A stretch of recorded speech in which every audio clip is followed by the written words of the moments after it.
یہ 80 کی دہائی کا درمیانی عرصہ تھا۔ انڈین گجرات کے جمان گڑھ ایئرفیلڈ پر اسرائیلی جہازوں کا ایک سکواڈرن پاکستان کے کہوٹہ ایٹمی پلانٹ پر حملہ کرنے کے لیے بالکل تیار تھا۔ انہوں نے پاکستان کا ایک بڑا مسافر بردار جہاز گرانے کا ارادہ کیا تھا جو صبح سویرے بحری ہند کے اوپر سے پرواز کرتا ہوا اسلام آباد جانے والا تھا۔ ان کا پلان تھا کہ وہ ایک کومبیٹ اٹائڈ گروپ کی شکل میں پرواز کرتے ہوئے پاکستان میں داخل ہوں گے تاکہ پاکستانی ریڈارز کو دھوکہ دیا جا سکے، اور ریڈار آپریٹرز یہ سمجھی کہ شاید یہ کوئی ایک ہی بڑا مسافر بردار جہاز ہے۔ پھر وہ کہوٹہ پر بمباری کر کے اس کو تباہ کر دیں گے اور وہاں سے سیدھے جموں کشمیر جا کر ری فیولنگ کریں گے اور نکل جائیں گے۔ کہا جاتا ہے کہ اس حملے کی اطلاع جنرل ضیاء الحق شہید کو پاکستان کی کسی روحانی شخصیت نے دی تھی۔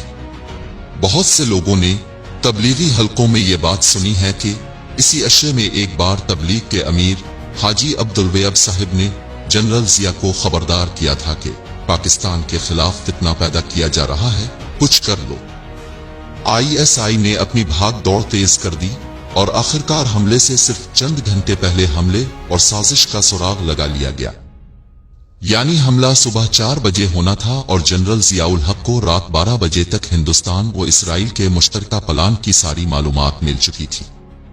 جنرل ضیاء نے ساری صورتحال کا تیزی سے جائزہ لیا اور فوری فیصلہ کیا کہ حملے کو روکا نہیں جائے گا بلکہ ناکام بنایا جائے گا تاکہ پاکستان کو جوابی حملے کا جواز مل سکے، اور فوراً ہی ایک بھرپور جوابی حملے کا پلان بنایا گیا۔ پاکستانی ایئر فورس کے 3 دستے تشکیل دیے گئے۔ پہلے کے ذمے یہ کام تھا کہ وہ اسرائیلی جہازوں کے حملے کو ناکام بنائے اور ان کو مار گرائے۔ اس معاملے میں اسرائیل کے خلاف پاکستان کا ریکارڈ 100% ہے۔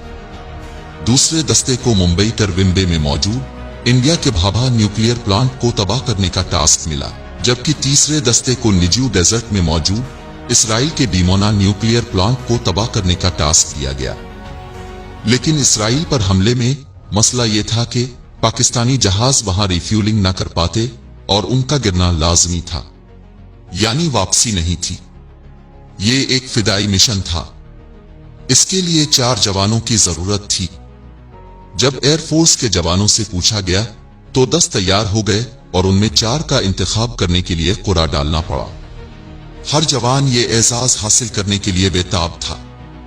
کہا جاتا ہے کہ جنرل ضیاء الحق کی عزم و ہمت، قوت فیصلہ اور جنگی حکمت عملیوں سے خوف زدہ انڈین جنرلز اس حملے کے حق میں نہ تھے اور اس کو خودکشی قرار دے رہے تھے۔ ان کو قائل کرنے میں اسرائیل اور اندرا گاندھی نے بہت محنت کی تھی۔ جنرل ضیاء اور پاکستانی ایئر فورس شدت سے حملے کے منتظر تھے۔ وہ اس کو عالم اسلام کے 2 بڑے دشمنوں کو ان کی ایٹمی قوت سے محروم کرنے کا ایک سنہری موقع سمجھ رہے تھے۔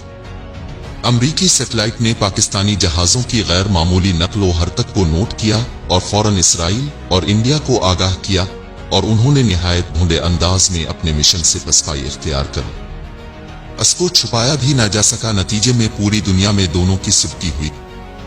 تب پاکستان نے اسرائیل کو خبردار کیا کہ نہ پاکستان عراق ہے اور نہ ہی پاکستانی فوج عراقی فوج ہے۔ آئندہ ایسی کسی بھی مہم جوئی کو اسرائیل کے لیے ایک بھیانک خواب میں تبدیل کر دیا جائے گا۔ ہندوستان ہو یا اسرائیل یا دنیا کی کوئی بھی طاقت، وہ محض فلموں اور ڈراموں میں تو پاکستان کے نیوکلیئر کو تباہ کر سکتے ہیں، مگر حقیقت میں جب تک پاک فوج موجود ہے، انشاءاللہ قیامت تک پاکستان کے دشمنوں کا یہ خواب پورا نہیں ہو سکتا۔